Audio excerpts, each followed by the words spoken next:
So, we come to the fourth video in my series on Nietzsche, and this is a video that I've been waiting to make for a long time. Because today, we are going to go where no one has gone before. We are going to cut right into the heart of Nietzsche's thought, and ask, what is the end goal of his philosophy? What is the ultimate joy that he is offering us? I say that no one has gone there before, because as far as I'm aware, no one has offered the interpretation that I am about to present. No one got Nietzsche the way that I get him. No one has even come close. If there have been others who walked these paths, please let me know about them. I had to find my way on my own. If you want a fuller picture, you can now find my book on Amazon. Links below. The first 6 videos in this series, that is, the 3 I already made, this one, and the next 2, are meant to accompany the book. If you watch them and read the book, you should get a pretty good understanding of Nietzsche's epistemology, metaphysics, and ethics. I will then continue to make videos in this series, about other aspects of his philosophy. Today's video will revolve around the book that holds the key to Nietzsche's thought. That is, Thus Spake Zarathustra.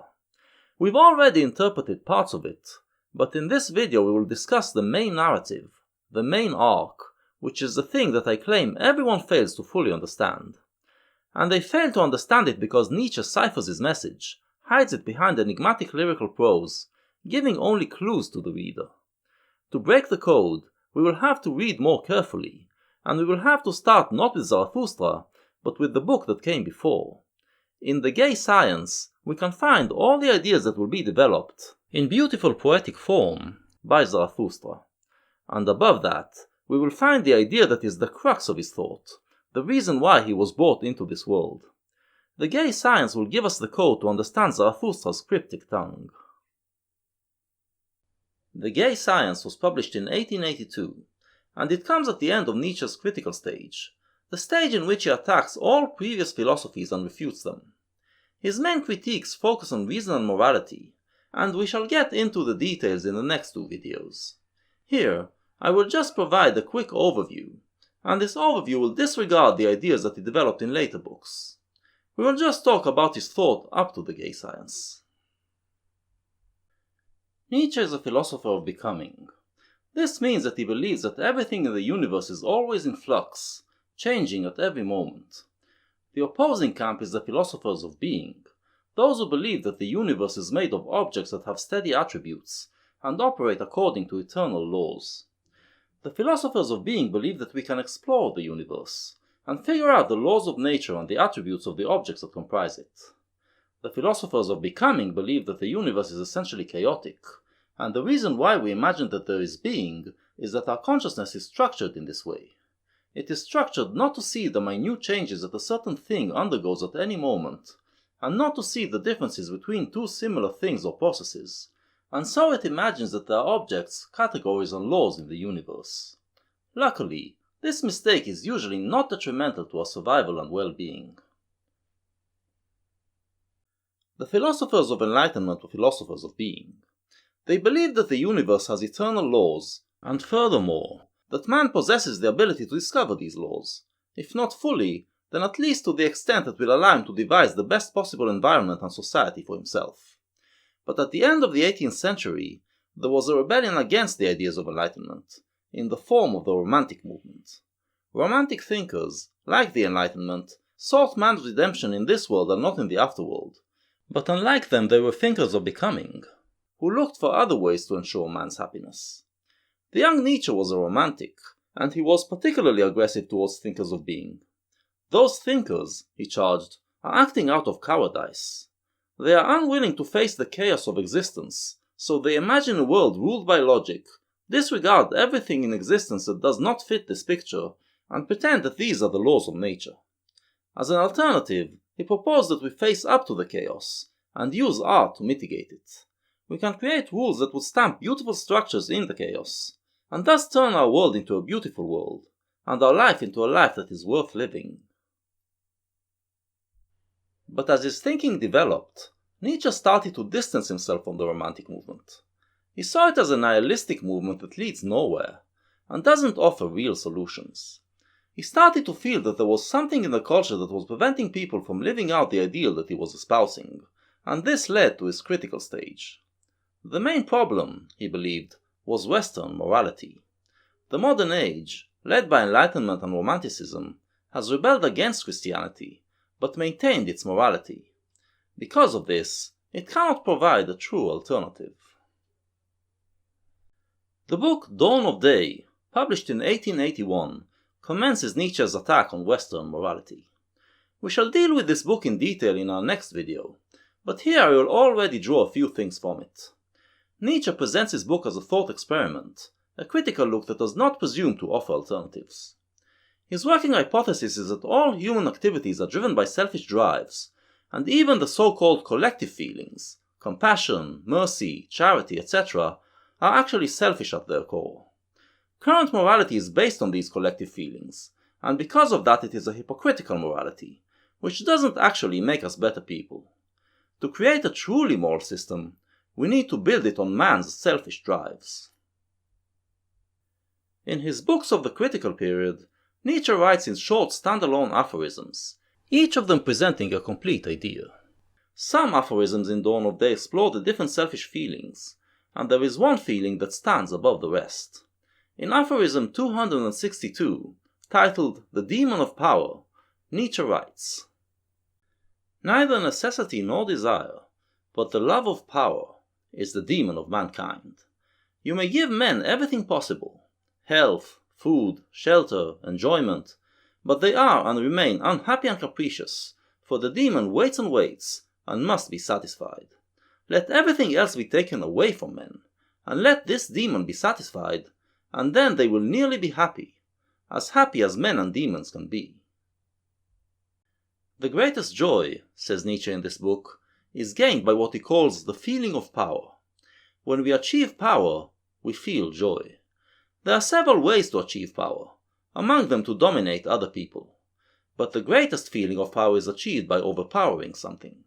That is, fighting someone or something powerful and subduing them to your will.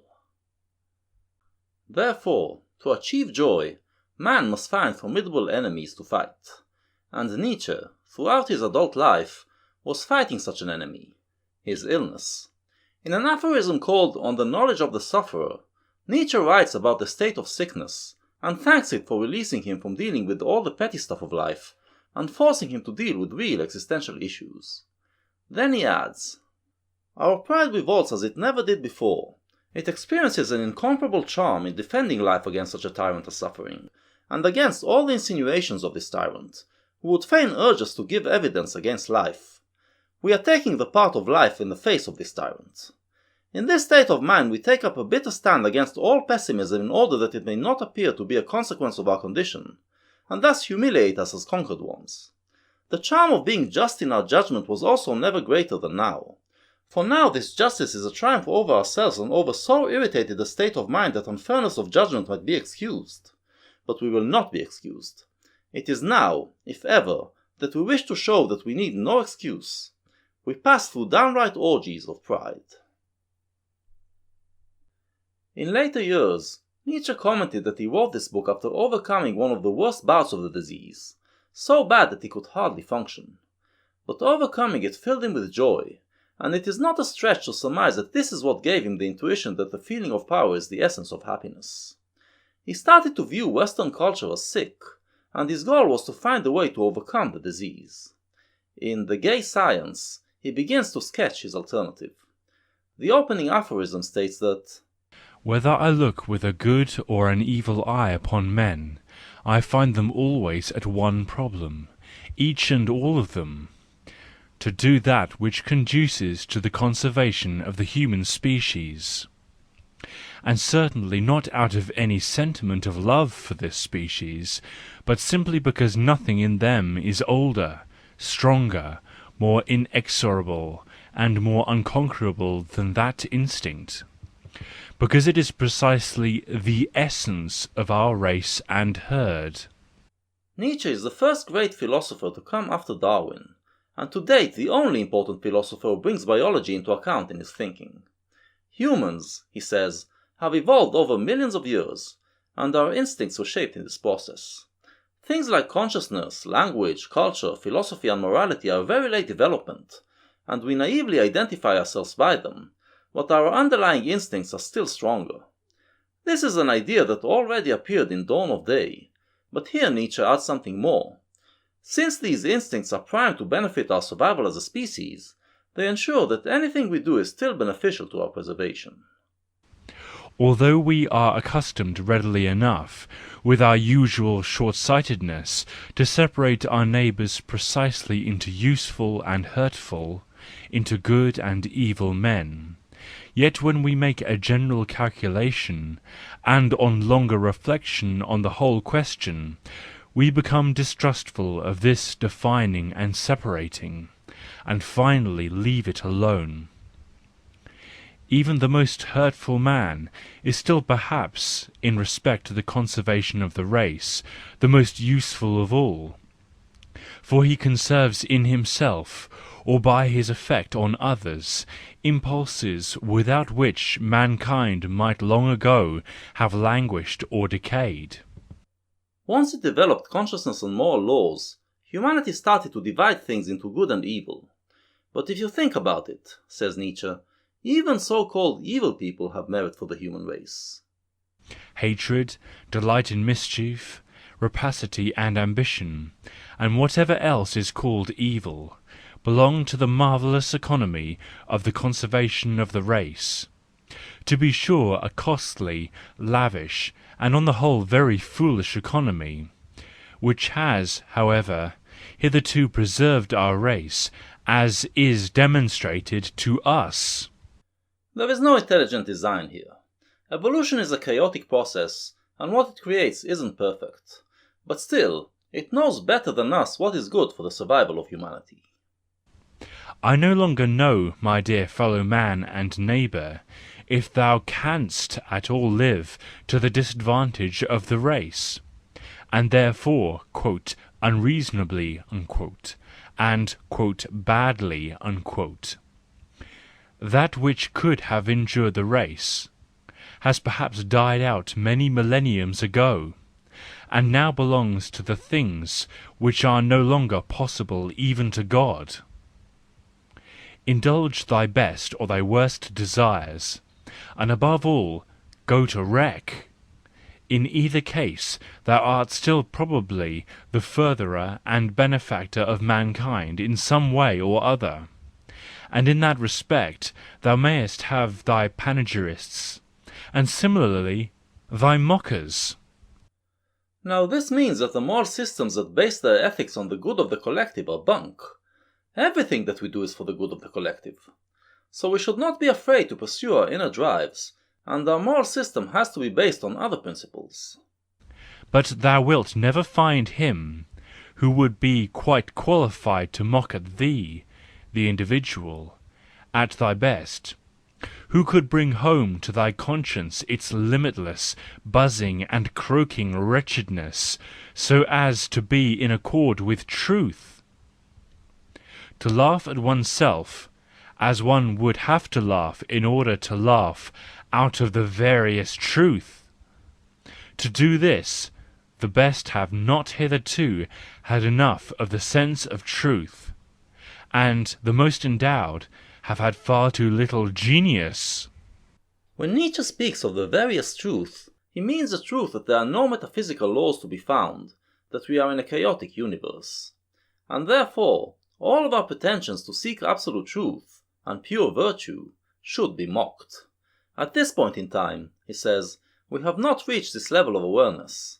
We are not capable yet of fathoming this truth, and laughing at our pretentiousness. There is perhaps still a future even for laughter. When the maxim, quote, the race is all, the individual is nothing, unquote, has incorporated itself in humanity, and when access stands open to everyone, at all times, to this ultimate emancipation and irresponsibility. Nietzsche imagines a future in which humans will realize that the actions of the individual do not affect the survival of the species, because our biology takes care of it. The human race will become much happier then, he says, because we will be emancipated to pursue our individual goals. But does this mean that he espouses total anarchy, in which everyone just gives in to their urges? Perhaps then laughter will have united with wisdom. Perhaps then there will be only, quote, joyful wisdom, unquote. The English translation calls it joyful wisdom, but the German phrase that Nietzsche uses translates more accurately into gay science. So when Nietzsche tells us to accept the fact that the universe is chaotic, it doesn't mean that we should just mindlessly dive into the chaos. No, we should establish a new kind of science, a science that will enable us to navigate the chaos while experiencing joy and laughter. In the background of Nietzsche's entire work there is a fear. In the gay science he articulates his fear. Human consciousness, he says, is something that developed out of the human organism, and it used to be just an instrument to serve it in its survival. But over time, it took leadership and started to guide us. Man started to believe that his consciousness is a spiritual entity, a soul, which is trapped in the material body. So to be free, the soul should learn to rule the body, and the rest of the material world. This reached its apotheosis in the Age of Enlightenment, when it was believed that God created human consciousness to be capable of deciphering the laws of the universe and devising a perfect human society. But then, the pursuit of truth led to the point where we could no longer believe in God's existence, or as Nietzsche puts it in one of the most beautiful aphorisms in the book, to the death of God. God was executed, and human reason was deified. However, since there are no laws of nature, the pursuit of truth can lead only to a dead end, and the only options left then will be either nihilism or falling back into religion, both options meaning the death of reason. To save reason, to save the Western spirit, we must therefore find a new goal for science. And this is what Nietzsche attempts to do here. But what is gay science? Well, it is a science that is meant to achieve happiness for humankind, and its method is experiments in spirit. In traditional science, the scientist explores the universe from an allegedly external point of view. In gay science, the scientist explores himself as part of the universe. What we are trying to find is how to produce happiness, and how to preserve it.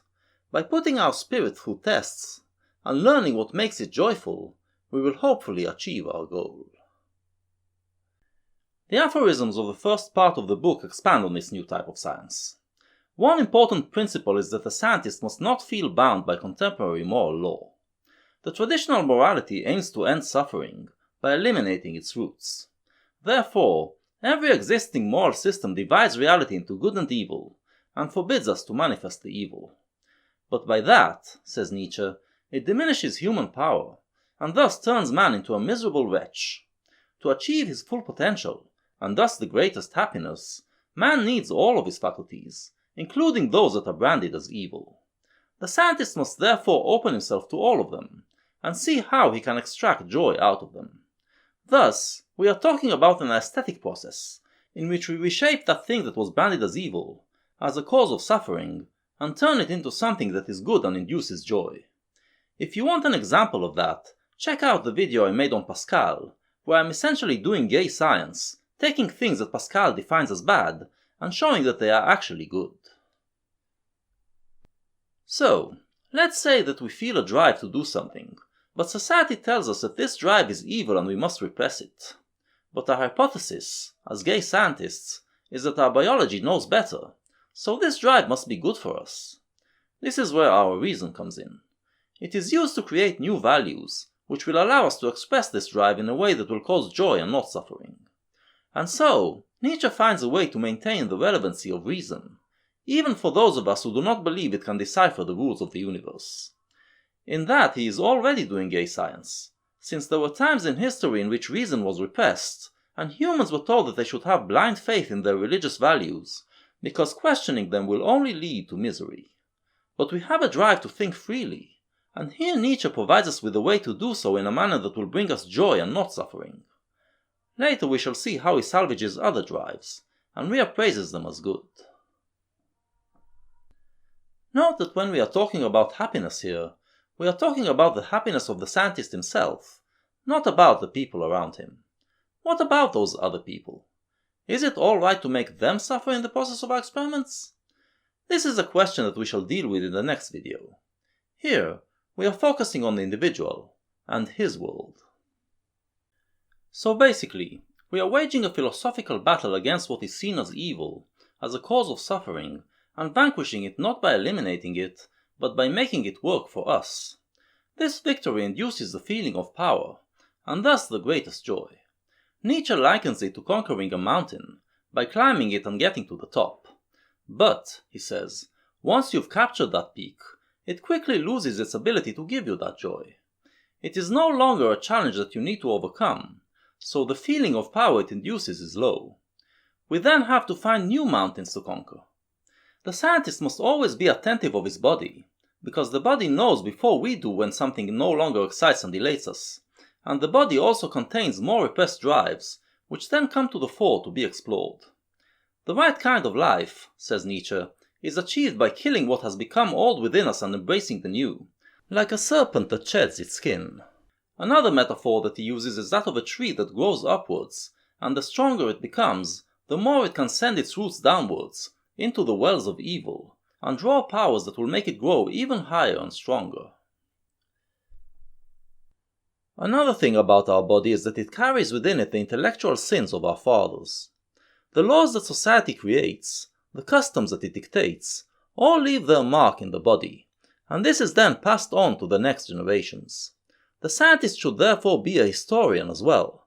Look into the maladies that our bodies have today, find out when they were stamped into our biology, criticize the ideas that form them, and liberate us from them. So the gay scientist is also a healer, helping us to slowly transform our species and make it healthier, and thereby happier. As mentioned, this process is not just scientific but also aesthetic, since we are creating new values, new ways of life. In the second part of the book, Nietzsche focuses more on art. Previously, he regarded art as the thing that helps us deal with the meaninglessness of existence, as it molds the chaos into something beautiful. Now, in the gay science, it serves a different function. It molds the drives in a way that will help us achieve greater power, and thus greater joy. In the third part, Nietzsche focuses mainly on the universe. The gay science isn't just about self-reflection. Man is part of the universe, and the scientist has to explore the reality around us, and make it part of his worldview. Here we can already detect the grains of the ideas which Nietzsche will later develop in his book The Will to Power, the picture of the universe that we portrayed in the previous video. Nietzsche describes a godless, meaningless, chaotic universe, in which everything evolves by chance. At some point humans developed awareness and logic, and started to interpret the world around them and find laws of nature in it.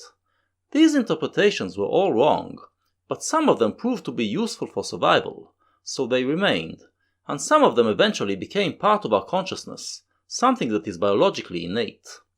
In aphorism 113, Nietzsche writes, 113. The theory of poisons. So many things have to be united in order that scientific thinking may arise, and all the necessary powers must be devised, exercised, and fostered singly. In their isolation, however, they have very often had quite a different effect than at present. When they are confined within the limits of scientific thinking and kept mutually in check, they have operated as poisons. For example, the doubting impulse, the denying impulse, the waiting impulse, the collecting impulse, the disintegrating impulse. Many hecatombs of men were sacrificed ere these impulses learned to understand their juxtaposition and regard themselves as functions of one organizing force in one man. This aphorism talks about how science evolved. As we can see, it developed out of the human drives, fighting each other in a battle for power. Many humans must have died, says Nietzsche, before an inner harmony between those drives was achieved. But once it was, it made man capable of thinking in a scientific manner, and thus made him more powerful. This is what we talked about earlier. If we allow our drives to guide us, we can destroy what is old and weak, and create something better. Nietzsche describes this evolution of the scientific mind as something that happened by chance, while the gay science wants to do it consciously, to continue this process by purposefully working to achieve an even greater harmony, which will incorporate even more drives. And how far are we still from the point at which the artistic powers and the practical wisdom of life shall cooperate with scientific thinking, so that a higher organic system may be formed, in relation to which the scholar, the physician, the artist, and the lawgiver, as we know them at present, will seem sorry antiquities? Here we find the end goal of gay science. By the end of the process, the gay science will lead to a higher form of humans. It is a process done by brave individuals, but it will eventually benefit all of humanity. If an individual will succeed in bringing together the drives that are at the basis of science, art, morality, and health, and get all of them to work in harmony, he will be a new type of man, which the rest of humanity can then emulate. The gay science, then, aims at elevating man to a higher level. The fourth and final part of the book deals with the individuals who are preparing the ground for this man of the future. Right now, says Nietzsche, it is still dangerous to be an individual of this type, because society isn't ready for it. But there are already people who are working for the elevation of man, who are bringing together science, art, ethics and adventure to pave new roads for humanity. The end goal is to get to the point where we will incorporate all of the human drives into one harmonious system. Then we will be able to affirm everything in our existence, since none of it will cause us suffering. The worst that can happen is that something will leave us indifferent, but we can simply ignore those things and focus only on what brings us joy. Looking aside, let that be my sole negation, says Nietzsche in the opening aphorism of this part. And all in all, to sum up, I wish to be at any time hereafter only a yea-sayer. In the final aphorism of this part, the closing aphorism of the book, Nietzsche writes, When Zarathustra was 30 years old, he left his home and the lake of Urmi and went into the mountains. There he enjoyed his spirit and his solitude, and for 10 years did not weary of it. But at last his heart changed, and rising one morning with the rosy dawn, he went before the sun, and spake thus. It is the opening of Thus Spake Zarathustra, Nietzsche's next book. Nietzsche has been writing for about a decade now, blazing his own path, but doing so in solitude. Very few people read his musings. He now tells us of a man named Zarathustra, who went up the mountain to live in a cave, alone and above human society. But now, after 10 years of solitude and at the age of 40, around the same age Nietzsche was, he feels that his spirit has become so rich and happy that he wants to share it with others. He wants to test the ideas that he developed in his cave, see what happens when they brush against other humans. And so, he descends back into human society. So, by the end of the gay science, Nietzsche already feels like he has something to tell humanity, that his spiritual experimentations have yielded something worthwhile. And he is going to tell us about it in the form of lyrical prose, in the story of Zarathustra. It is to this story that we now turn. After descending the mountain, Zarathustra goes into the nearest city, and has his first encounter with the masses. When Zarathustra arrived at the nearest town which adjoineth the forest, he found many people assembled in the marketplace, for it had been announced that a rope dancer would give a performance, and Zarathustra spake thus unto the people. I teach you the Superman. Man is something that is to be surpassed. What have ye done to surpass man? All beings hitherto have created something beyond themselves, and ye want to be the ebb of that great tide, and would rather go back to the beast than surpass man. What is the ape to man? A laughing-stock, a thing of shame. And just the same shall man be to the Superman, a laughing-stock, a thing of shame. Ye have made your way from the worm to man, and much within you is still worm. Once were ye apes, and even yet man is more of an ape than any of the apes. All of the main ideas that were discussed in the gay science are given literary form in Thus Spake Zarathustra, and sometimes even a name. Zarathustra starts off with the idea that we encountered only towards the end of the gay science, the idea that the goal of humanity should be to evolve into a higher type of man. And he gives this type a name, the Superman. Even the wisest among you is only a disharmony and hybrid of plant and phantom. But do I bid you become phantoms or plants? Lo, I teach you the Superman. Even the best of men today is nothing compared to what humans can be, compared to the Superman. Their drives are in disharmony, their body is like a plant, and their soul is like a phantom. He will soon expand on why this is so. The Superman is the meaning of the earth. Let your will say, the Superman shall be the meaning of the earth. I conjure you, my brethren, remain true to the earth, and believe not those who speak unto you of super-earthly hopes. Poisoners are they, whether they know it or not. Despisers of life are they, decaying ones and poisoned ones themselves, of whom the earth is weary, so away with them. Once blasphemy against God was the greatest blasphemy, but God died, and therewith also those blasphemers. To blaspheme the earth is now the dreadfulest sin, and to rate the heart of the unknowable higher than the meaning of the earth. Religion has taught us to hate our earthly existence and aim for paradise in the afterlife. Now God has died, but the hate for the earth, for our biology, lingers on. Many thinkers are still preaching that we should negate it. This diminishes our happiness, because we draw it from our connection to the earth. To fully defeat them, we must offer an alternative to their paradise, replace it with an ideal existence within the earthly realm. The Superman is this ideal.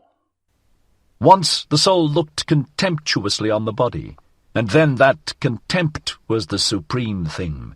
The soul wished the body meagre, ghastly, and famished. Thus it thought to escape from the body and the earth.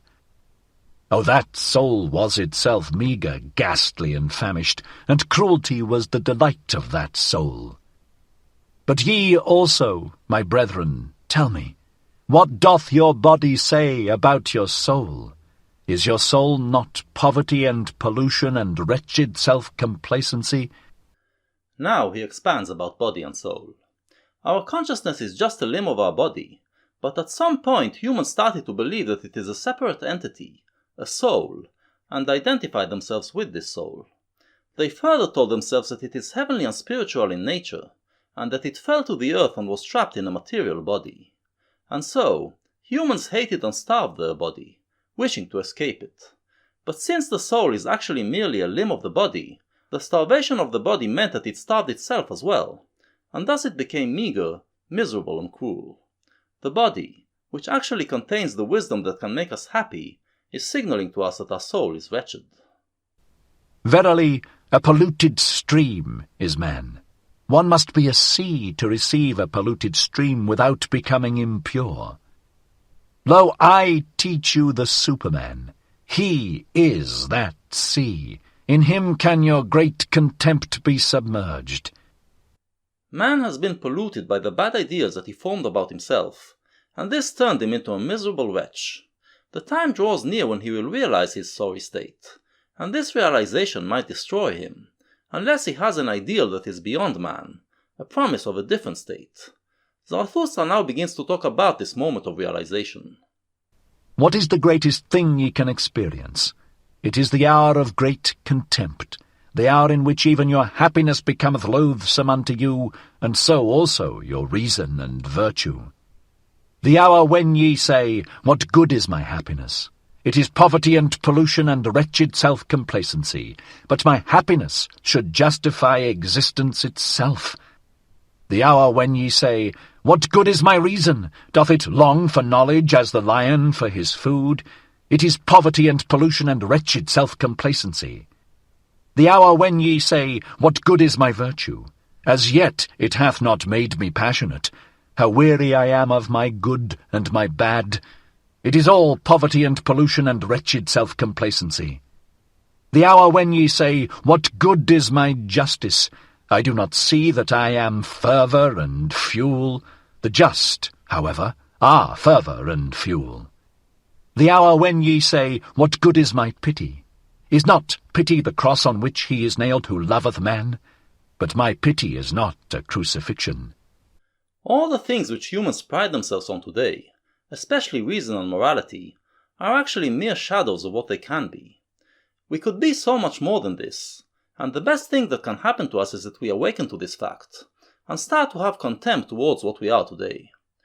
This would be the first step towards healing.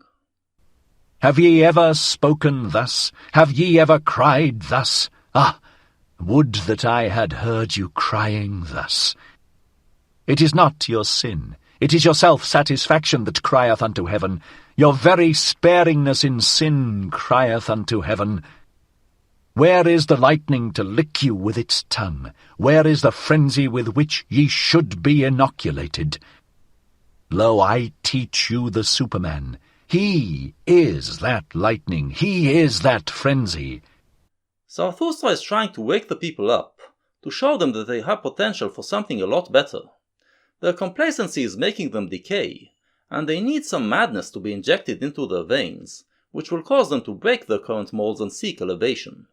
He is hoping that the idea of the Superman will create these emotions and longings in them. When Zarathustra had thus spoken, one of the people called out, "We have now heard enough of the rope dancer. It is time now for us to see him."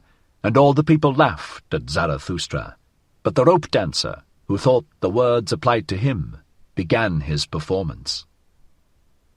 And this is the reward that Zarathustra gets for his efforts. The crowd makes fun of him.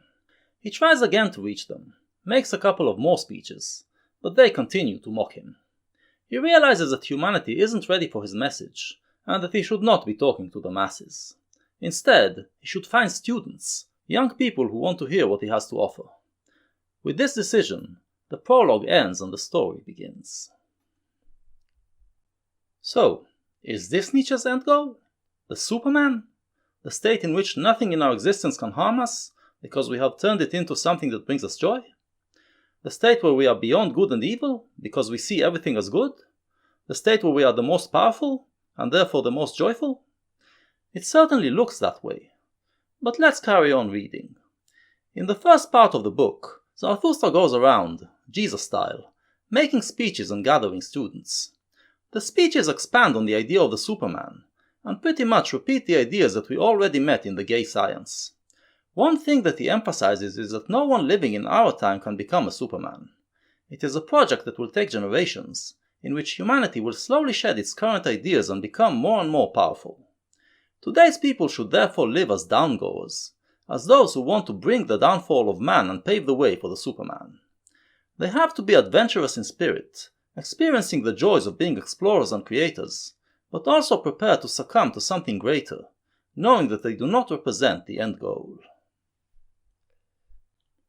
At the end of the first part, Zarathustra bids farewell to his disciples, and tells them to go their own way and develop his ideas in their own individual manner.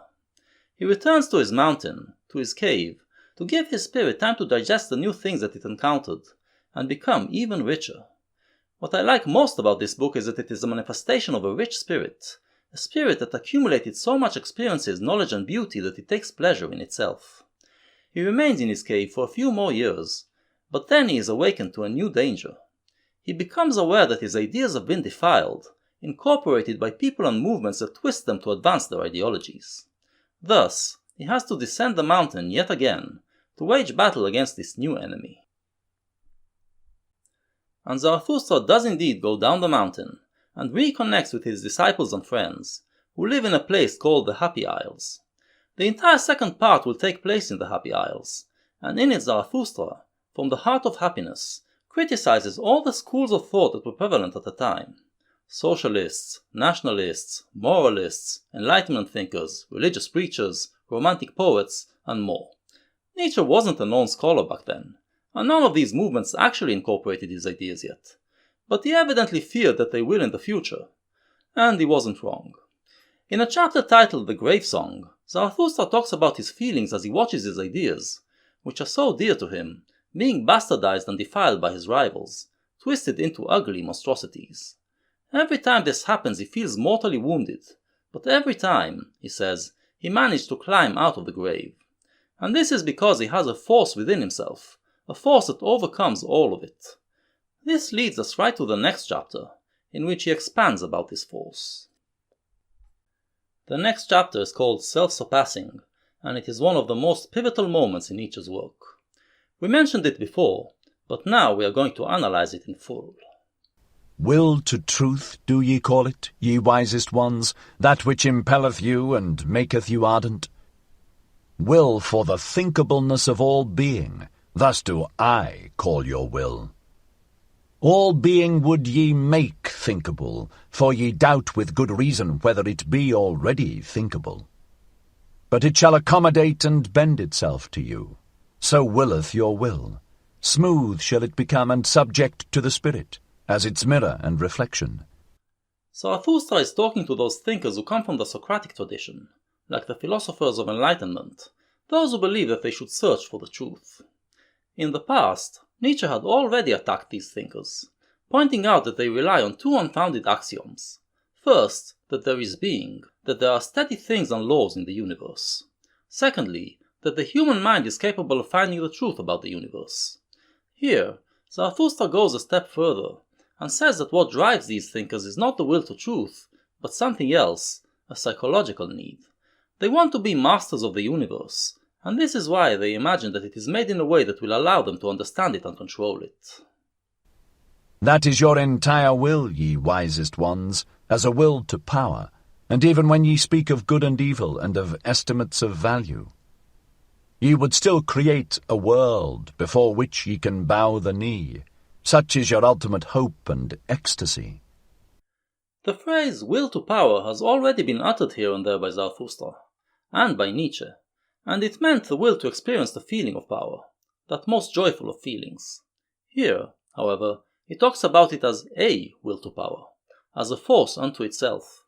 He says that the aforementioned thinkers want to feel the feeling of power, and this is why they imagine that the universe can be figured out and mastered. The moral laws that they create are also made by this will to power. But note that here he talks not about laws to master things, but laws that will master you, laws to bow before. This is not a contradiction. Zarathustra already told us that one way to achieve the feeling of power is to obey a law that requires of you to overcome yourself.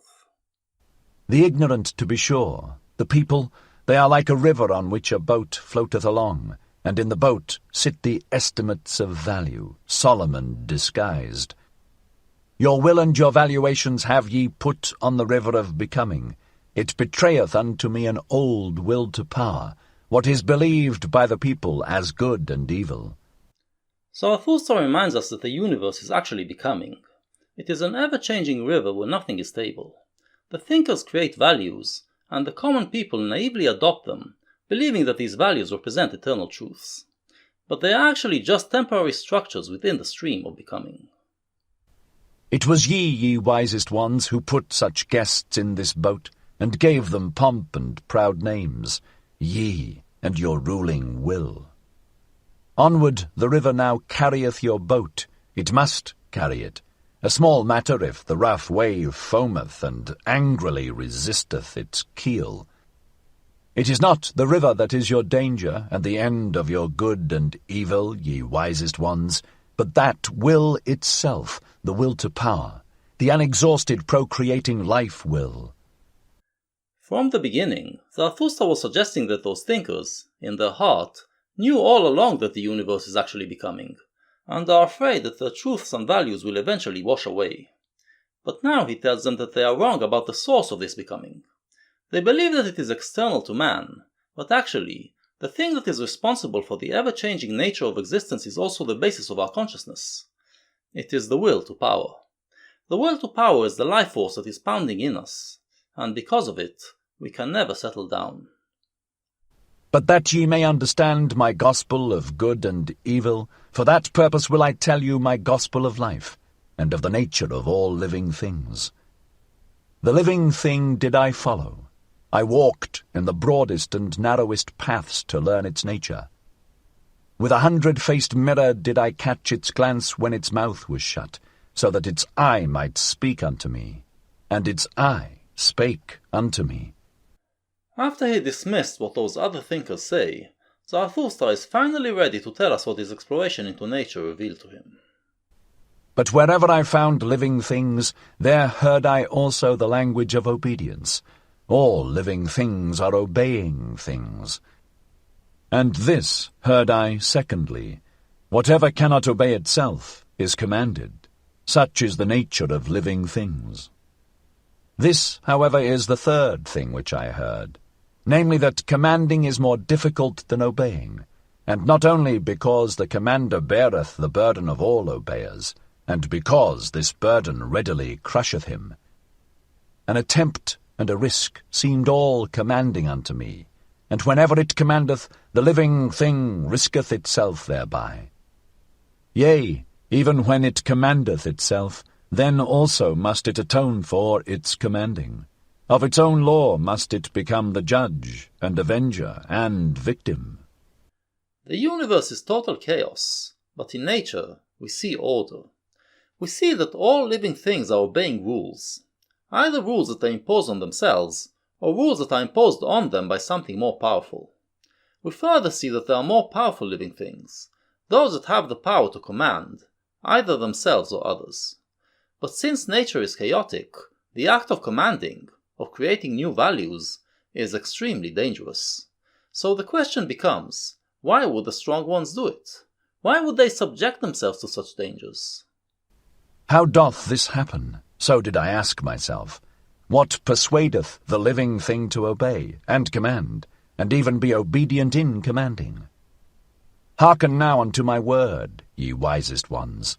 Test it seriously, whether I have crept into the heart of life itself, and into the roots of its heart.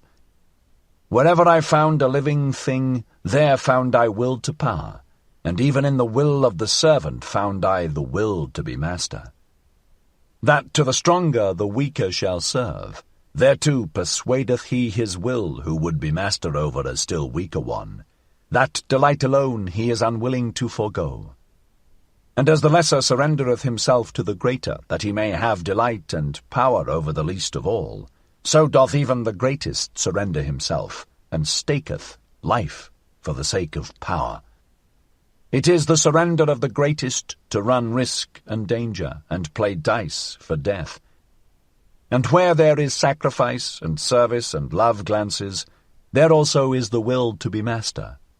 By byways doth the weaker then slink into the fortress, and into the heart of the mightier one, and there stealeth power. Zarathustra's theory, then, is that we are all driven by will to power.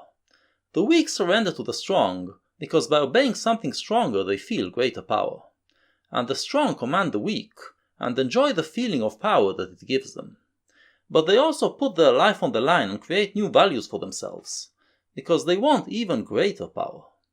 Love of power is the demon of mankind, we earlier quoted Nietzsche saying. Zarathustra updates this idea.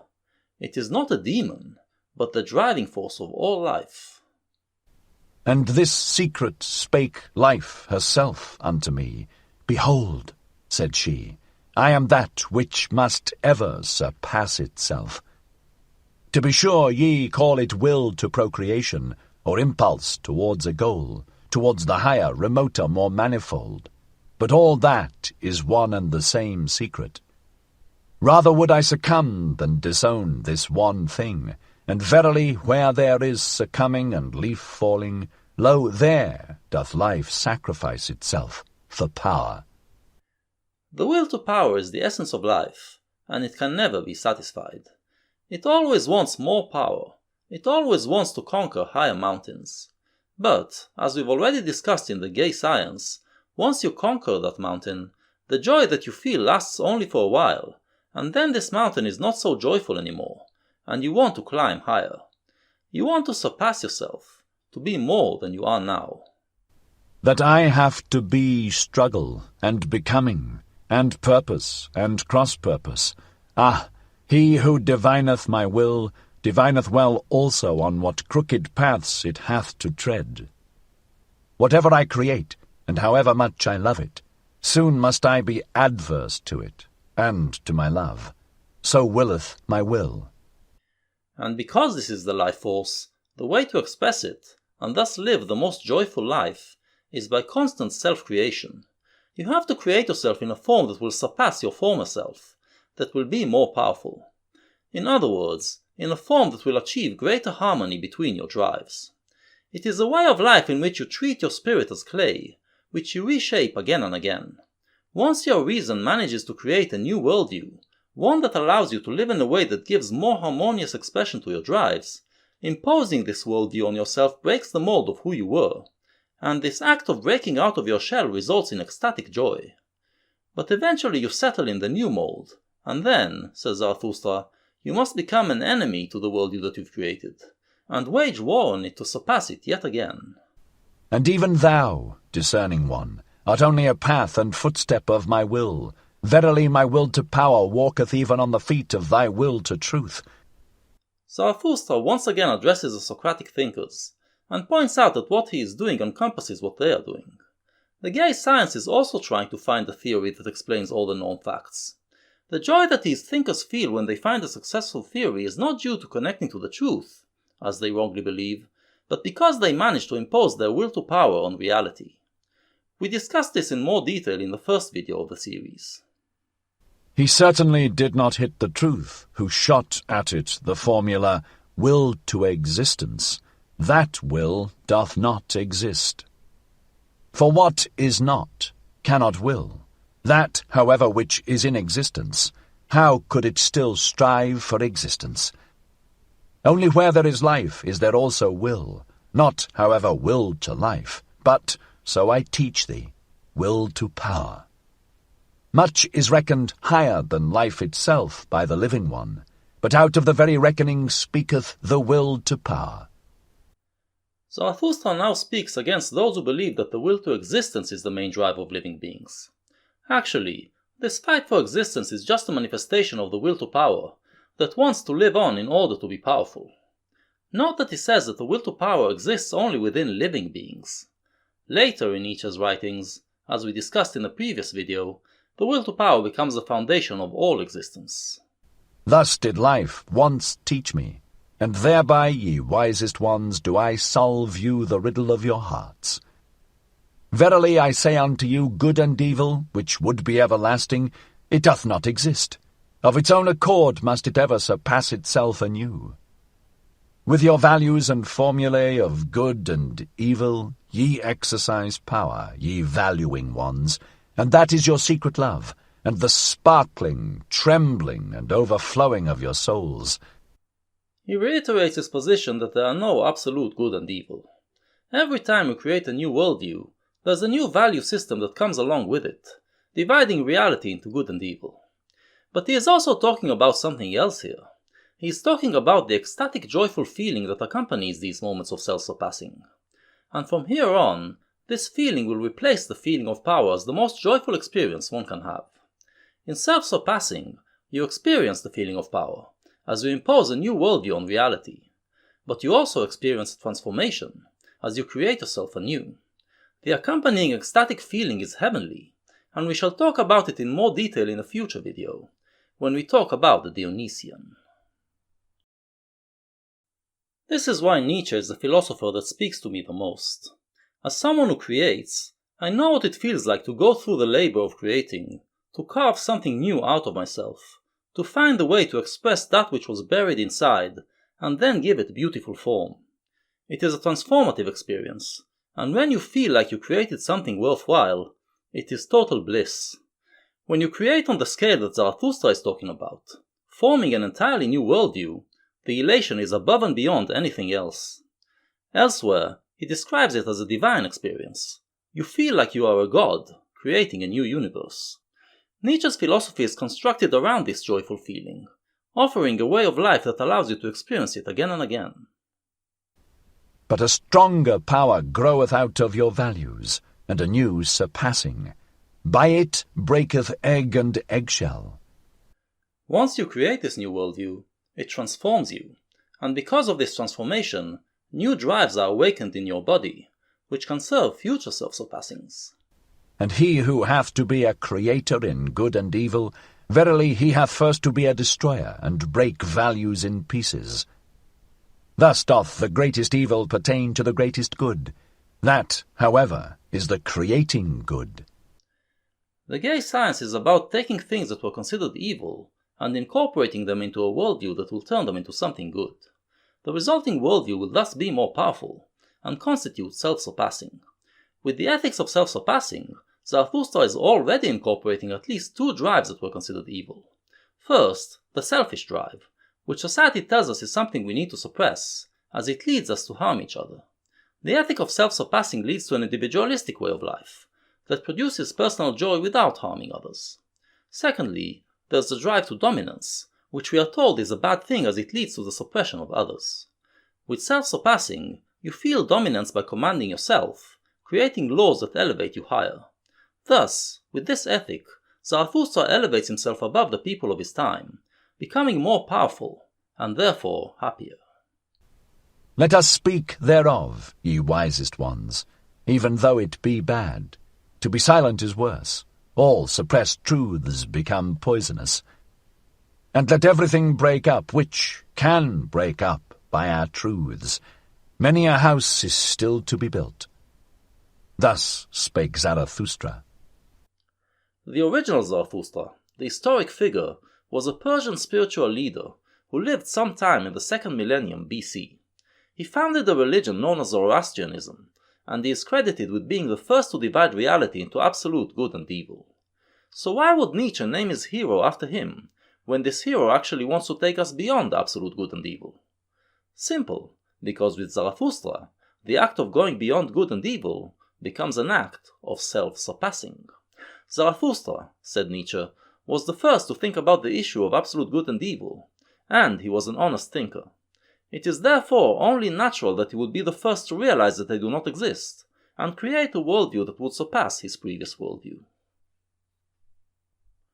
So the idea is that you open yourself to the inner drives that were branded as evil, explore them, and then use your reason to create a worldview that shows that they are actually good, and combines them with your other drives.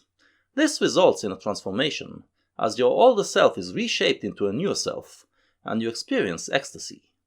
The ecstasy eventually subsides, as your new self settles within its borders, but you are still more powerful and happy than you were, since you enjoy things that previously brought you suffering. The end result will be the Superman, when we will no longer experience anything as evil, and thus be beyond good and evil. The Superman, then, is man's self-surpassing. The question is, what will the Superman do then? How will he experience self-surpassing? But Nietzsche never bothered with this question. He regarded the Superman as a being that we can know nothing about. As he develops his thought, Zarathustra then adds something else. It is not enough that we reshape our thinking to regard all the evil drives as good drives. To truly defeat evil, we also have to transform our bad memories into good memories. Now, this is something that we all actually do already. It's what is called rationalization. When we turn lemons into lemonade, when we use the lesson of a bad experience to achieve a good experience, we can then reshape the memory of that bad experience and regard it as a necessary step, and therefore as a good thing. Zarathustra wants us to do the same for the entire history of humanity. When we look critically at history, learn from it about our nature, and then use this knowledge to create more powerful worldviews, we are simultaneously redeeming history. The Superman will be the point when all of human history is redeemed. This is similar to salvation ideas that we find in religion. We are told that because of our deeds and sufferings, we will get to heaven, or the Messiah will come and bring heaven on earth, and that this will justify all of our misery today. The Superman is a secularization of this idea. But here the salvation is achieved not by an external divine being rewarding us for our good deeds, but rather by us actively transforming ourselves so that our bad deeds and sufferings of the past are seen as good in the greater scheme of things. To redeem what is past, and to transform every it was into thus would I have it, that only do I call redemption, says Zarathustra. When we get to the point where we can say yes about everything that was, when we affirm it as something that had to happen that way, we will redeem not only ourselves, but all of the humans that ever lived, because their deeds will be seen as part of the journey that brought us to this point. Throughout the second part of the book, Zarathustra demolishes the logic of other ideologies and beliefs. But then, towards the end of this part, he runs into a soothsayer, and finds himself stumped before what he has to say. The soothsayer essentially repeats the old idea of vanities, all is vanity. Nothing lasts forever, everything repeats itself, everything that we do has already been done, so there's no real value in anything. Zarathustra is troubled by these words, but he can't really explain why. His body is telling him that something new has awakened in him, brewing deep inside, but he is afraid of facing it, so he suppresses it. Which, of course, negates the ethics of gay science, which demand of you to let your inner drive speak and allow your consciousness and reason to deal with them. But Zarathustra refuses. He is too afraid. Once again, there are biblical overtones here, as the prophet rejects his calling, refuses to be the mouth of a new gospel. His body, however, does not let him be. He is plagued with dreams, which give metaphorical form to the thing that he is suppressing. Note that this was written a few years before Sigmund Freud came up with the theory that dreams are a window to the subconscious. Nietzsche, along with Dostoevsky, preempted Freud on this. Finally, he realizes that he must deal with it. The second part ends with him bidding farewell to his disciples once again, this time reluctantly, and telling them that the next stage in his journey is something that he has to go alone. But this time he doesn't return to his mountain and his cave. The third and final part of the book begins with him climbing a different mountain, and when he gets to the top, he looks down at the sea below, and realizes that he must descend deeper than he ever did before, deep into the abyss of evil and suffering, so that he can fight this thing that is challenging his happiness, and then rise to heights of power that he hadn't known before. And so he descends the mountain, gets to the shore, and boards a ship that takes him away from the Happy Isles. And here begins a chapter called The Vision and the Enigma. When it got abroad among the sailors that Zarathustra was on board the ship, for a man who came from the Happy Isles had gone on board along with him, there was great curiosity and expectation. But Zarathustra kept silent for 2 days, and was cold and deaf with sadness, so that he neither answered looks nor questions.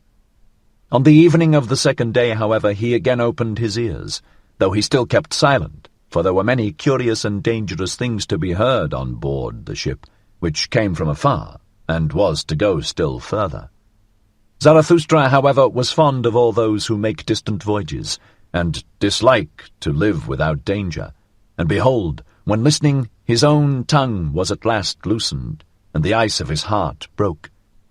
Then did he begin to speak thus: To you, the daring venturers and adventurers, and whoever hath embarked with cunning sails upon frightful seas, to you the enigma intoxicated, the twilight enjoyers, whose souls are allured by flutes to every treacherous gulf. For ye dislike to grope at a thread with cowardly hand, and where ye can divine, there do ye hate to calculate. To you only do I tell the enigma that I saw, the vision of the lonesomest one. Once again, Zarathustra had an enigmatic dream. He wants them to help him decipher it, so he can start dealing with that thing that is bothering him. Gloomily walked I lately in corpse-coloured twilight, gloomily and sternly with compressed lips. Not only one sun had set for me. A path which ascended daringly among boulders, an evil, lonesome path, which neither herb nor shrub any longer cheered, a mountain path, crunched under the daring of my foot. Mutely marching over the scornful clinking of pebbles, trampling the stone that let it slip, thus did my foot force its way upwards. Upwards, in spite of the spirit that drew it downwards, towards the abyss, the spirit of gravity, my devil and arch-enemy. Upwards, although it sat upon me half-dwarf, half-mole, paralyzed, paralyzing, dripping lead in mine ear, and thoughts like drops of lead into my brain. Throughout the book, Zarathustra tells us about the joys of being an individualist, who thinks freely and bravely, who wanders alone through paths that no one had explored, who creates new realms of spirit. But he also warns us about the dangers, about the inner demons that you have to deal with when you are on your own. The worst enemy is the spirit of gravity, which pulls you downward into the abyss of your most nihilistic thoughts. Here, the spirit is given the form of a dwarfish creature, who sits on his shoulder as he climbs upward. O Zarathustra, it whispered scornfully, syllable by syllable, thou stone of wisdom, thou threwest thyself high, but every thrown stone must fall. O Zarathustra, thou stone of wisdom, thou sling-stone, thou star-destroyer, thyself threwest thou so high, but every thrown stone must fall. Condemned of thyself, and to thine own stoning, O Zarathustra, far indeed threwest thou thy stone, but upon thyself will it recoil. Then was the dwarf silent, and it lasted long. The silence, however, oppressed me, and to be thus in pairs, one is verily lonesomer than when alone. I ascended, I dreamt, I thought, but everything oppressed me. A sick one did I resemble, whom bad torture wearieth, and a worse dream reawakeneth out of his first sleep. This is what we saw until now. Zarathustra was troubled by a problem, and feared that it is going to crush him, but he was unable to deal with it. Is he finally going to gather the strength to face it? But there is something in me which I call courage. It hath hitherto slain for me every dejection. This courage at last bade me stand still and say, Dwarf, thou or I. For courage is the best slayer, courage which attacketh, for in every attack there is sound of triumph. Man, however, is the most courageous animal. Thereby hath he overcome every animal. With sound of triumph hath he overcome every pain. Human pain, however, is the sorest pain. Courage slayeth also giddiness at abysses, and where doth man not stand at abysses? Is not seeing itself seeing abysses? Courage is the best slayer. Courage slayeth also fellow-suffering. Fellow-suffering, however, is the deepest abyss. As deeply as man looketh into life, so deeply also doth he look into suffering. This is a new abyss, deeper than he had ever faced. But he has been rope-dancing over the abyss for a while now, daring it to take him, and so far managed to always emerge victorious and more powerful. It is time to do the same with this abyss. Courage, however, is the best slayer. Courage which attacketh, it slayeth even death itself, for it saith, Was that life? Well, once more. In such speech, however, there is much sound of triumph. He who hath ears to hear, let him hear. Was that life? Well, once more. Zarathustra believes that these words solve the problem presented by the soothsayer. As we shall soon see, he is wrong. But we are also given a hint that there is more to this saying than meets the ear. As we shall find out later, this saying is actually the sword that will be used to slay the monster from the abyss. But for now, he says that it slays death. Let's see what he means. Halt, dwarf, said I, either I or thou. I, however, am the stronger of the two. Thou knowest not mine abysmal thought. It couldst thou not endure. Then happened that which made me lighter, for the dwarf sprang from my shoulder, the prying sprite, and it squatted on a stone in front of me. There was, however, a gateway just where we halted. Look at this gateway, dwarf, I continued. It hath two faces. Two roads come together here. These hath no one yet gone to the end of. This long lane backwards it continueth for an eternity, and that long lane forward, that is another eternity. They are antithetical to one another, these roads. They directly abut on one another, and it is here at this gateway that they come together. The name of the gateway is inscribed above, this moment. But should one follow them further, and even further and further on, thinkest thou, dwarf, that these roads would be eternally antithetical? Everything straight lieth, murmured the dwarf contemptuously. All truth is crooked. Time itself is a circle. Zarathustra now turns to deal with the philosophical question of time. He presents a traditional idea that time is a straight line, and eternal. This is before modern physics presented the idea of the Big Bang, and the belief was that time has no beginning or end. The past stretches back eternally, and the future does the same forwardly. The dwarf, which, to remind you, is part of Zarathustra's mind, says differently. Time is a circle, and everything returns. He is basically presenting the thought that the soothsayer implanted in Zarathustra's mind. Zarathustra calls it his abysmal thought, that is, the thought from the abyss that is torturing him. but he already warns the dwarf that this abysmal thought goes deeper than he thinks. "Thou spirit of gravity," said I wrathfully, "do not take it too lightly, or I shall let thee squat where thou squattest, halt-foot, and I carried thee high. Observe," continued I, "this moment. From the gateway this moment there runneth a long eternal lane backwards. Behind us lieth an eternity.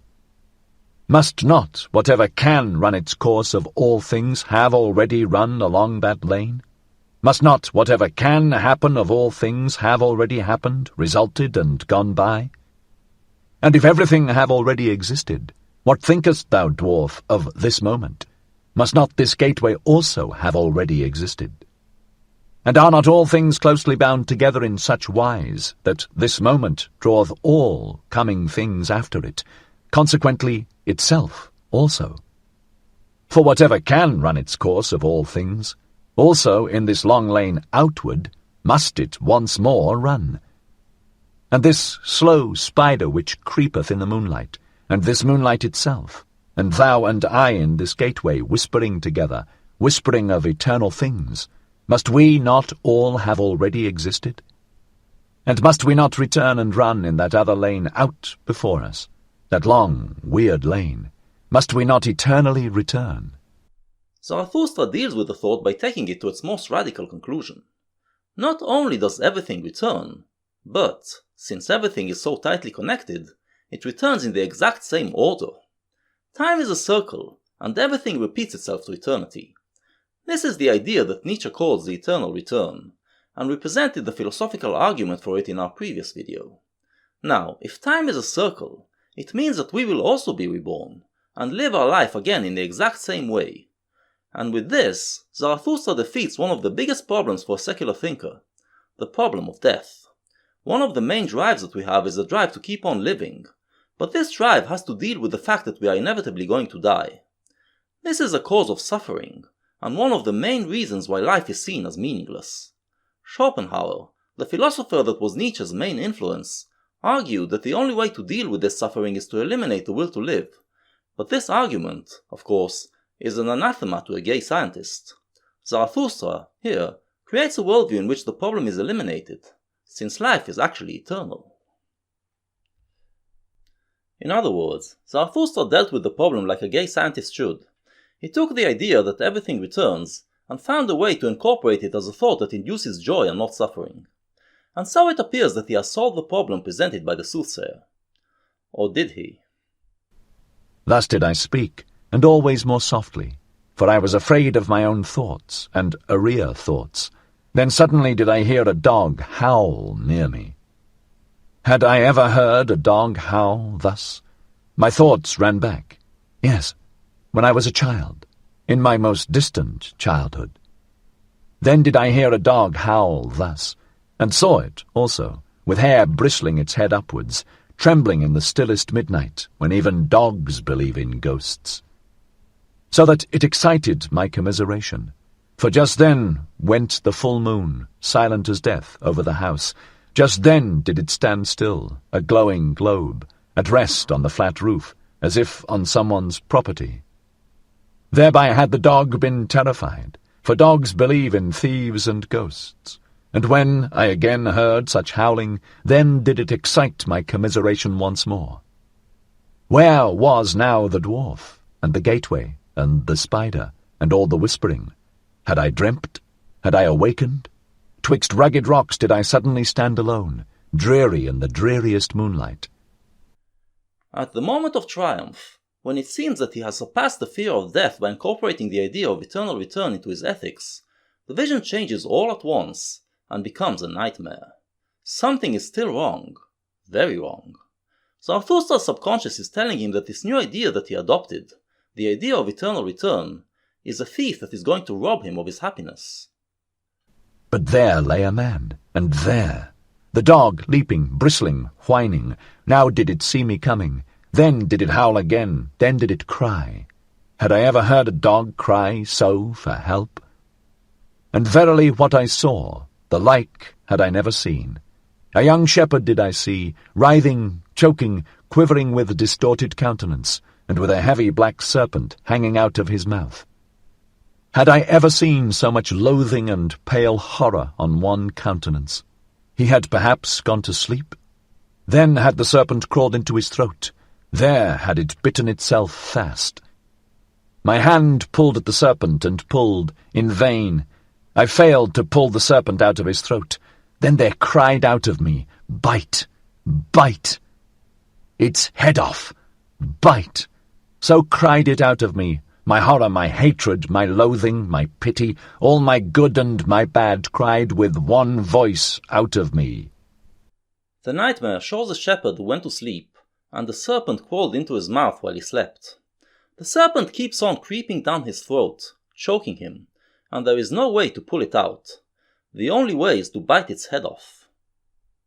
Ye daring ones around me, ye venturers and adventurers, and whoever of you have embarked with cunning sails on unexplored seas, ye enigma enjoyers, solve unto me the enigma that I then beheld, interpret unto me the vision of the lonesomest one. For it was a vision and a foresight. What did I then behold in parable, and who is it that must come some day? Who is the shepherd into whose throat the serpent thus crawled? Who is the man into whose throat all the heaviest and blackest will thus crawl?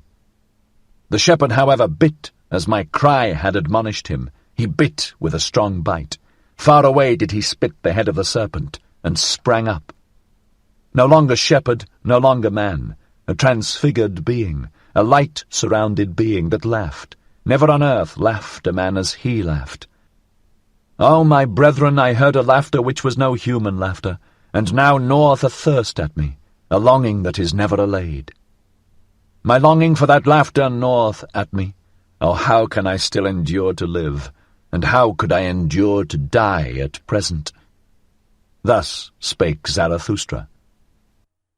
So let's do what Zarathustra bids us, and help him interpret his dream. The shepherd is of course Zarathustra himself. His falling asleep symbolizes how he was too complacent, enjoying his happiness and not dealing with the thought that crept in, threatening to destroy him. The serpent is that thought, and it creates a self-contradiction in his worldview, a self-contradiction that he must resolve, or everything he created will fall into the abyss. But the dream also tells him that if he manages to resolve it, he will be happier than he ever was, than anyone has ever been. To resolve it, he needs to bite its head off, to find a way to overpower it. And this is the challenge that he has to deal with, if he wants to achieve the happiness he dreamt of. But what is this abysmal thought that is plaguing him? What is the self-contradiction that has crept into his philosophy? Zarathustra doesn't tell us. He is still repressing it, still unable to deal with it. He spends the entirety of the third part roaming around, troubled, trying to muster the courage to face it, and it keeps on creeping down his soul. Finally he returns to his cave, and there, at last, we get the big showdown that we were waiting for.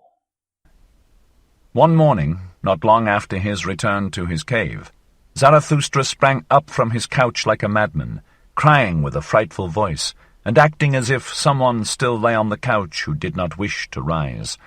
Zarathustra's voice also resounded in such a manner that his animals came to him frightened, and out of all the neighbouring caves and lurking places all the creatures slipped away, flying, fluttering, creeping or leaping, according to their variety of foot or wing. Zarathustra, however, spake these words, "Up, abysmal thought, out of my depth! I am thy cock and morning dawn, thou overslept reptile! Up, up, my voice shall soon crow thee awake! Unbind the fetters of thine ears, listen, for I wish to hear thee. Up, up, there is thunder enough to make the very graves listen. And rub the sleep and all the dimness and blindness out of thine eyes. Hear me also with thine eyes. My voice is a medicine even for those born blind. And once thou art awake, then shalt thou ever remain awake. It is not my custom to awake great-grandmothers out of their sleep that I may bid them sleep on.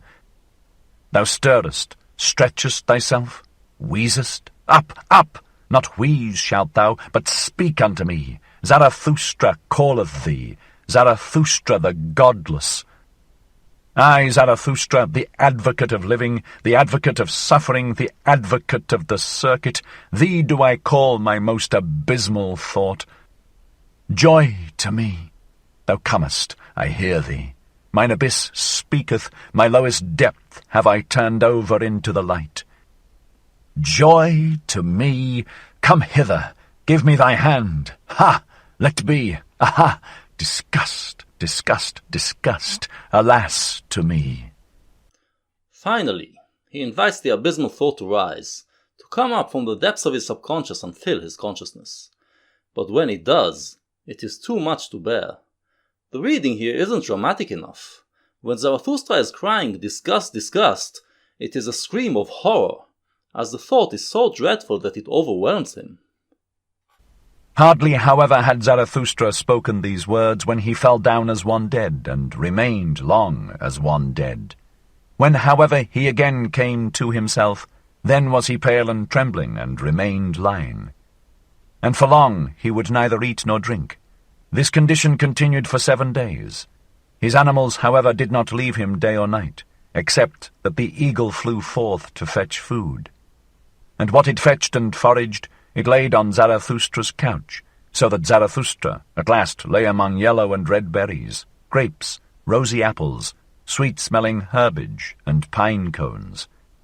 At his feet, however, 2 lambs were stretched, which the eagle had with difficulty carried off from their shepherds. At last, after 7 days, Zarathustra raised himself upon his couch, took a rosy apple in his hand, smelt it, and found its smell pleasant. Then did his animals think the time had come to speak unto him. O Zarathustra, said they, now hast thou lain thus for 7 days with heavy eyes. Wilt thou not set thyself again upon thy feet? Step out of thy cave. The world waiteth for thee as a garden. The wind playeth with heavy fragrance, which seeketh for thee, and all brooks would like to run after thee. All things long for thee, since thou hast remained alone for 7 days. Step forth out of thy cave. All things want to be thy physicians. Did perhaps a new knowledge come to thee, a bitter, grievous knowledge? Like leavened dough layest thou, thy soul arose and swelled beyond all its bounds. The abysmal thought is so dreadful that his consciousness cannot deal with it at first, and he faints. But he recuperates, and lies in a half-awakened state for 7 days. And when he finally gets up, he is able to enjoy the taste of things again, a sign that he has healed. The abysmal thought did not kill him, it only made him stronger. What has happened in those 7 days to bring about this change? We eagerly wait for him to tell us, but Zarathustra takes his time. In the meantime, his animals run the scene. The animals are an eagle and a serpent, which have been accompanying him from the start. They are actually metaphors. The eagle symbolizes his pride, and the serpent symbolizes his wisdom. They have never spoken before, but now suddenly they start talking, and Zarathustra understands them. It's as if the process he went through has given him the magical ability to talk to animals. Or perhaps, he finally understands what his wisdom and pride were trying to tell him all along. The animals want to know what came over him in those 7 days, what new insight he has gained. O, mine animals, answered Zarathustra, talk on thus and let me listen. It refresheth me so to hear your talk. Where there is talk, there is the world as a garden unto me.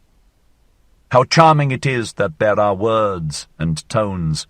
Are not words and tones rainbows, and seeming bridges twixt the eternally separated? To each soul belongeth another world. To each soul is every other soul a back world. Among the most alike doth semblance deceive most delightfully, for the smallest gap is most difficult to bridge over. For me, how could there be an outside of me? There is no outside, but this we forget on hearing tones. How delightful it is that we forget. Have not names and tones been given unto things that man may refresh himself with them? It is a beautiful folly, speaking. Therewith danceth man over everything. How lovely is all speech, and all falsehoods of tones. with tones danceth our love on variegated rainbows. Instead of answering them, Zarathustra starts to talk about the nature of language. And, if we listen carefully, we will realize why he doesn't want to answer their inquiries.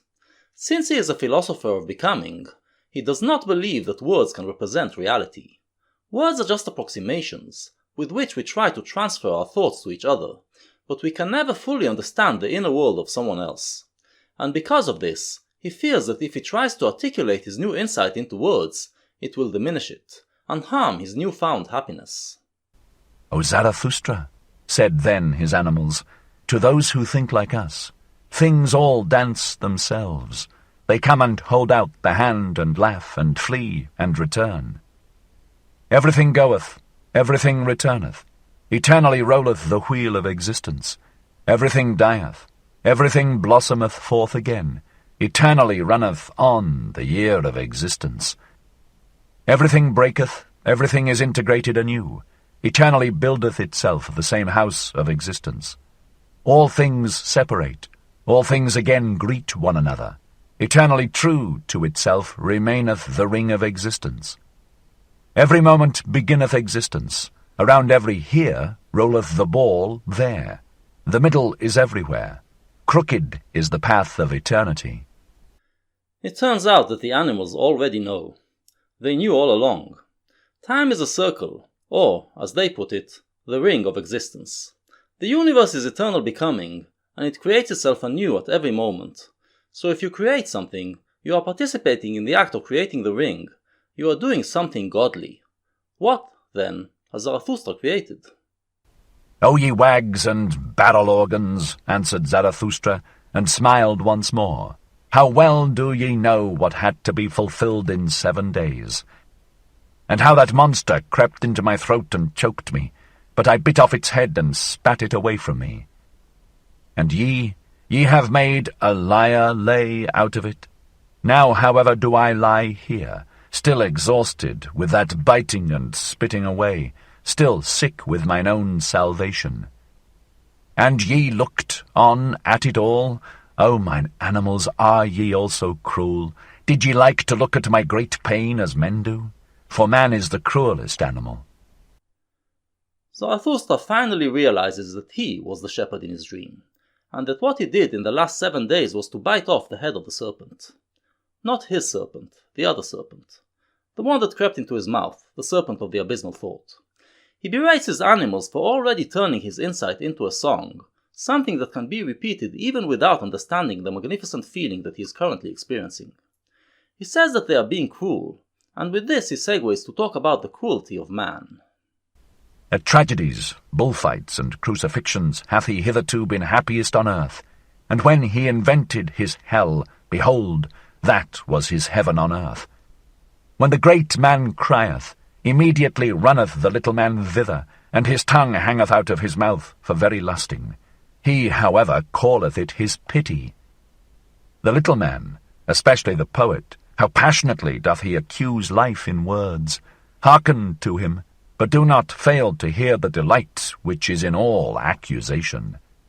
Such accusers of life, them life overcometh with a glance of the eye. Thou lovest me? Saith the insolent one.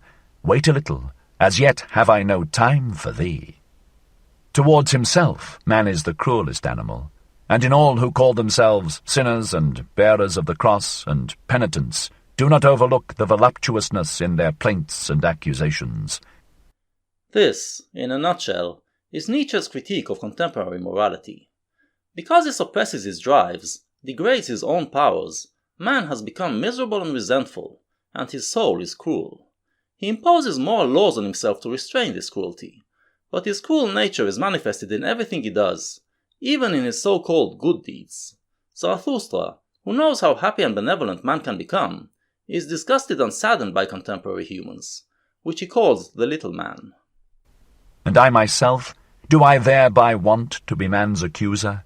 Ah, mine animals, this only have I learned hitherto, that for man his baddest is necessary for his best. That all that is baddest is the best power, and the hardest stone for the highest creator, and that man must become better and badder.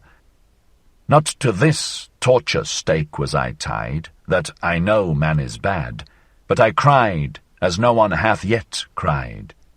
Ah, that his baddest is so very small, ah, that his best is so very small. The seeds for creating a more powerful, happy and benevolent man are contained in those that society brands as bad people. But even the bad people of today are not powerful enough, for the human spirit has been diminished. Compared to the Superman, the ideal that he has in his mind, today's humans are all small and pitiful. The great disgust at man, it strangled me and had crept into my throat, and what the soothsayer had presaged, all is alike. Nothing is worthwhile. Knowledge strangleth. A long twilight limped on before me, a fatally weary, fatally intoxicated sadness, which spake with yawning mouth. Eternally he returneth, the man of whom thou art weary, the small man. So yawned my sadness, and dragged its foot, and could not go to sleep. And here, at last, Zarathustra reveals his abysmal thought, the cause of his agony. Remember what we said about the Superman. He will be achieved at the moment when we learn to say yes about everything, including the entirety of human history. And in that, he will redeem not just himself, but all of that history, all humans that ever lived, as he will show that the small man of today was a necessary step in the ladder, and therefore a good thing. But if everything returns, then there is no redemption. We will not be able to rejoice in redeeming human history, because we will know that the small man will return, and everything that we've achieved will be lost. And so we return to vanity of vanities, all is vanity. The Superman is not the final salvation, he is merely a point in the circle. And thus, he does not justify the small man. A cavern became the human earth to me, its breast caved in. Everything living became to me human dust and bones and mouldering past. My sighing sat on all human graves, and could no longer arise. My sighing and questioning croaked and choked, and gnawed and nagged day and night. Ah, man returneth eternally, the small man returneth eternally. Naked had I once seen both of them, the greatest man and the smallest man, all too like one another, all too human, even the greatest man. All too small, even the greatest man. That was my disgust at man, and the eternal return also of the smallest man. That was my disgust at all existence. The Superman ideal collapses into dust.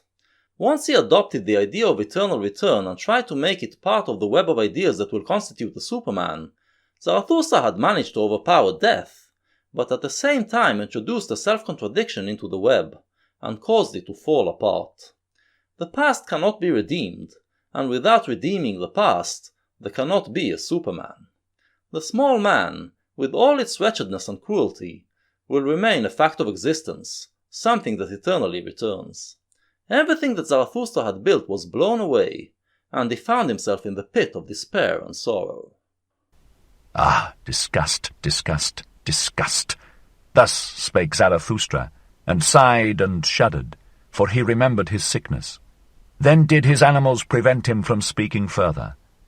Do not speak further, thou convalescent, so answered his animals, but go out where the world waiteth for thee like a garden. Go out unto the roses, the bees, and the flocks of doves, especially, however, unto the singing birds, to learn singing from them. For singing is for the convalescent, the sound ones may talk, and when the sound also wants songs, then want they other songs than the convalescent. O ye wags and barrel organs, do be silent, answered Zarathustra, and smiled at his animals. How well ye know what consolation I devised for myself in 7 days. That I have to sing once more, that consolation did I devise for myself, and this convalescence. Would ye also make another lyre lay thereof? But now he has overcome the sickness, and he is happy again. What could have brought about this change? There is only one possible answer. A self-surpassing has been achieved. 7 days, for a creator, are enough time to create a new worldview, a new universe, and Zarathustra used these 7 days to create a worldview around a new idea, to surpass the worldview that had the Superman as its main idea. And he still doesn't want to put it in words, and scolds his animals for talking too much. But I think it is time, finally, to explicate Zarathustra's poetry, and say what his new idea is, the idea which is at the heart of his new worldview, the idea with which he slayed the monster from the abyss. And for that, we'll first have to ask, why was Zarathustra brought into this world? Obviously, he was created by Nietzsche in order to express this new idea, which means that we have to look for this idea at the moment that Zarathustra was conceived. Do we have a recording of this moment? Yes, it is aphorism 342 in the Gay Science, the aphorism that ends the book, which means that to find the idea, we need to look at the aphorism that precedes it, 341, the true ending of the book. This aphorism is titled, The Heaviest Burden. What if a demon crept after thee into thy loneliest loneliness some day or night, and said to thee, This life, as thou lived it at present, and has lived it, thou must live it once more, and also innumerable times. There will be nothing new in it, but every pain, and every joy, and every thought, and every sigh, and all the unspeakably small and great in thy life must come to thee again, and all in the same series and sequence. And similarly, this spider, and this moonlight among the trees, and similarly this moment, and I myself, the eternal sunglass of existence, will ever be turned once more, and thou with it, thou speck of dust. Wouldst thou not throw thyself down, and gnash thy teeth, and curse the demon who that so spake? This is the first utterance of the idea of eternal return in Nietzsche's writing, and he assumes that the reader will probably find this idea horrific. Since we grew up into a world that has been degraded by centuries of Christianity, a world that is seen as merely a passage to the afterworld, life in this world is experienced as suffering, and the thought that we will have to live it again and again to eternity is horrifying. Or hast thou once experienced a tremendous moment in which thou wouldst answer him, Thou art a god, and never did I hear aught more divine? But there is another option. There are moments, says Nietzsche, in which you would welcome the thought of eternal return. What are these moments? This is the thing that every interpreter has missed, because to understand this aphorism, you have to combine it with the story of Zarathustra. The tremendous moments that Nietzsche is talking about are the moments of self-surpassing, the moment when you create a worldview that transforms you into something greater. The joy of these moments is so great, the story of Zarathustra shows us, that it supersedes any bad experience that you ever had.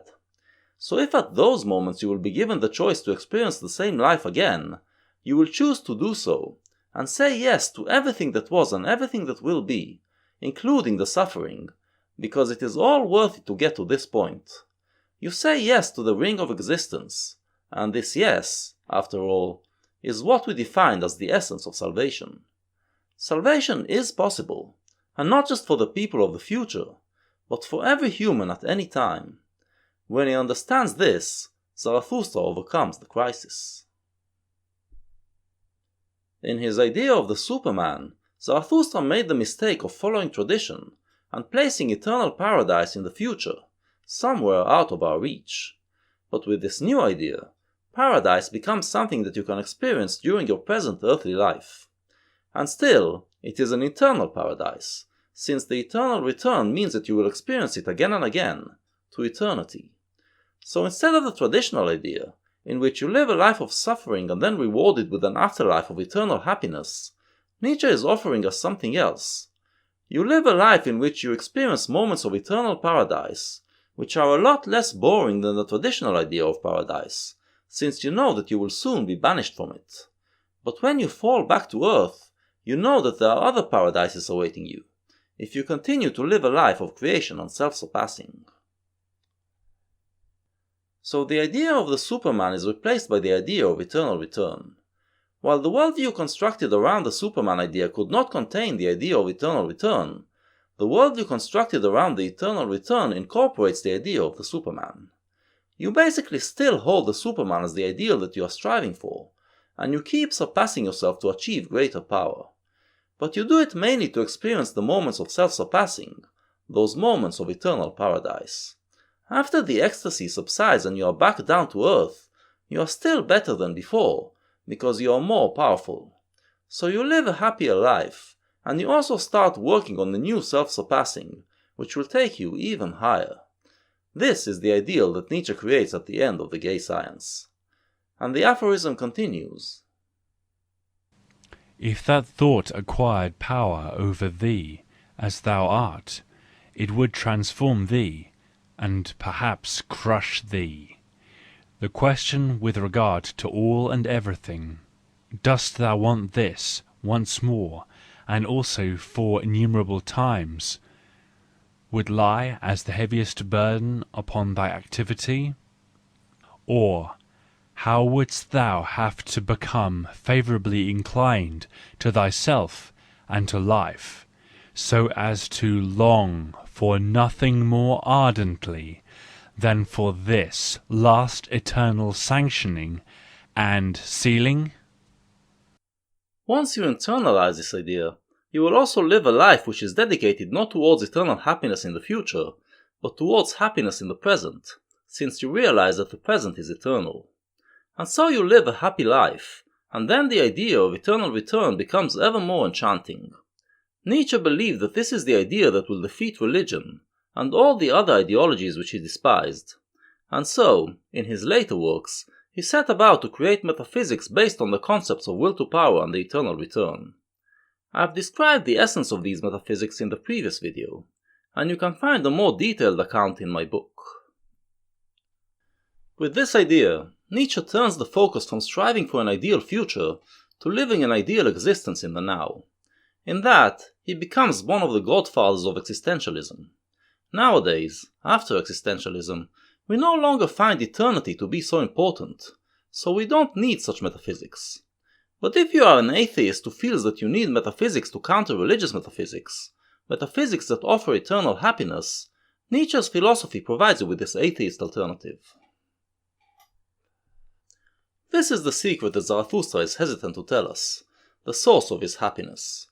So now, let's give the stage back to the eagle and the serpent, and let them tell it to us in their way. They are not going to say it directly, but now that our ears have been more finely tuned, we should be able to understand what they are saying. Do not talk further, answered his animals once more. Rather, thou convalescent, prepare for thyself first a lyre, a new lyre. For behold, O Zarathustra, for thy new lays there are needed new lyres. Sing and bubble over, O Zarathustra, heal thy soul with new lays, that thou mayest bear thy great fate, which hath not yet been anyone's fate. For thine animals know it well, O Zarathustra, who thou art and must become. Behold, thou art the teacher of the eternal return. That is now thy fate. That thou must be the first to teach this teaching. How could this great fate not be thy greatest danger and infirmity? Behold, we know what thou teachest, that all things eternally return, and ourselves with them, and that we have already existed times without number, and all things with us. Thou teachest that there is a great year of becoming, a prodigy of a great year. It must, like a sand-glass, ever turn up anew, that it may anew run down and run out. So that all those years are like one another in the greatest and also in the smallest, so that we ourselves, in every great year, are like ourselves in the greatest and also in the smallest. And if thou wouldst now die, O Zarathustra, behold, We know also how thou wouldst then speak to thyself, but thine animals beseech thee not to die yet. Thou wouldst speak, and without trembling, buoyant rather with bliss, for a great weight and worry would be taken from thee, thou patientest one. Now do I die and disappear, wouldst thou say, and in a moment I am nothing. Souls are as mortal as bodies.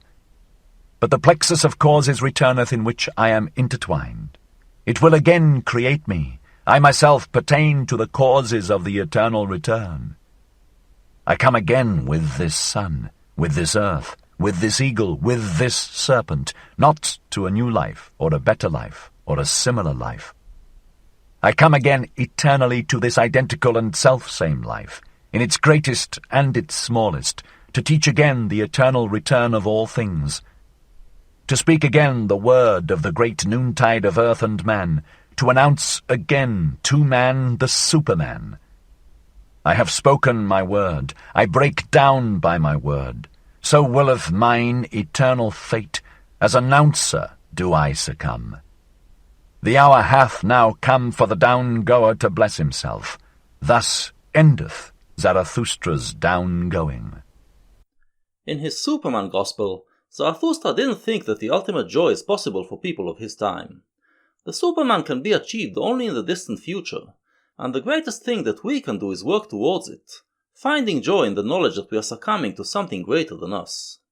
In this new Gospel, the Eternal Return Gospel, we realize that this moment of succumbing, the moment when we self-surpass, is actually the ultimate joy, the eternal paradise. Zarathustra feels like he can die happy at this moment, but his animals ask him not to. After all, there could be more paradises in the future. When the animals had spoken these words, they were silent and waited, so that Zarathustra might say something to them. But Zarathustra did not hear that they were silent. On the contrary, he lay quietly with closed eyes like a person sleeping, although he did not sleep, for he communed just then with his soul. The serpent, however, and the eagle, when they found him silent in such wise, respected the great stillness around him, and prudently retired. While his animals are already talking about the future, Zarathustra just wants to prolong the present, in which he basks in this Elysian moment of self-surpassing. From here to the end of the book, he will speak no more, but just listen to his soul singing its joy. It comes in waves of rapture, and culminates in a song called The 7 Seals, made of 7 verses that sum up his teachings, and a chorus that celebrates his union with the Ring of Eternity. He is saying yes to the marriage proposal of the Eternal Return. If ever I have spread out a tranquil heaven above me, and have flown into mine own heaven with my own pinions, if I have swum playfully in profound luminous distances, and if my freedom's avian wisdom hath come to me, thus, however, speaketh avian wisdom, lo, there is no above and no below. Throw thyself about, outward, backward, thou light one, sing, speak no more. Are not all words made for the heavy? Do not all words lie to the light ones? Sing, speak no more. Oh, how could I not be ardent for eternity, and for the marriage ring of rings, the ring of the return? Never yet have I found the woman by whom I should like to have children, unless it be this woman whom I love, for I love thee, O eternity. For I love thee, O eternity. Riding the waves of his happiness, Zarathustra says yes to his existence, because everything bad he experienced was worth it to get to this moment. And with this yes, he redeems not just himself, but the entire ring of existence, because it was all necessary to bring him to this point. And this, being the savior and redeemer of all existence, is Nietzsche's end goal.